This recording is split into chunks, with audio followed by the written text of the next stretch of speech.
Кыргызстанда сот процессинен кийин жеңилирээк тартип бузган жарандарга айыпталуучу деп чечим чыккандан кийин пробация колдонулуп, электрондук билериктер салына баштады. Бул жеңилирээк жазага тартылган жарандар үчүн баш коргоо чарасынын жаңы түрү. Сыноо катары долбоор Бишкек шаарынын Октябрь райондук ички иштер башкармалыгында ишке кирди. Электрондук көзөмөл долбоорунун артыкчылыгы айыпталуучунун кайда жүргөндүгүн колуна тагылган билерик аркылуу аралыктан эле онлайн көзөмөлгө алып турса болот. Муну менен катар онлайн тиркеме аркылуу да көзөмөлгө алуу долбоору башталды. Нургүл Жумабекова кененирээк токтолот. Электрондук көзөмөл жана электрондук байкоо жүргүзүү долбоорлорун юстиция менен ички иштер министрликтери биргелешип ишке ашырат. Сыноо катары Октябрь райондук ички иштер башкармалыгы тандалып алынды. Бул жумуш өзгөртүлүп толукталган кылмыш жаза процессуалдык кодексине ылайык ишке ашууда. Не покидать территорию, указанных в постановлении об избрании меры пресечения в виде электронного наблюдения.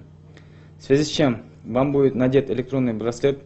Тергөөчү айыпталуучунун баш коргоо чарасын өзгөртүү боюнча кабыл алынган токтом менен тааныштырууда. Электрондук билерик салынгыча айыпталуучу мына ушундай жол жоболор менен таанышып, белгиленген аймактан чыкпоо милдетин алат. Учурда пилоттук проект боюнча бул бөгөт коюу чарасы бизде колдонулуп жатат.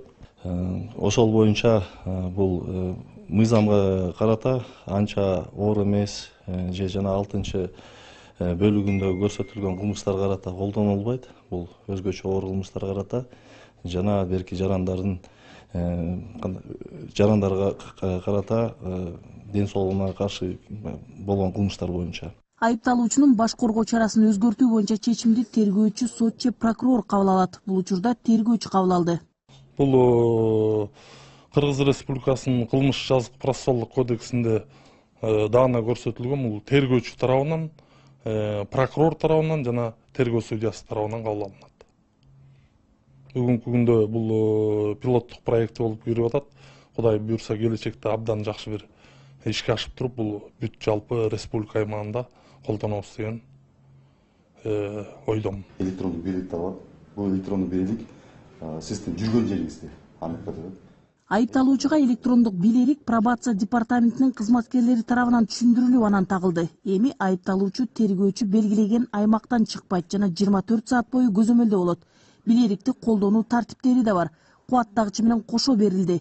Эгер тартип бузса, милиция кызматкерлери айыпталуучуну шарт боюнча кайрадан камакка алышат. Мен айыпталуучу болуп атам, бул өтө жакшы нерсе. Сен отургандан көрө өздөрүнүн иштерин бүтүрүп, кетирген каталарын оңдогонго мүмкүнчүлүк берген жакшы браслет экен. Адам болгондон кийин катачылыктар кетет экен, ошону оңдоп түзөгөнгө бул жакшы шарттар экен.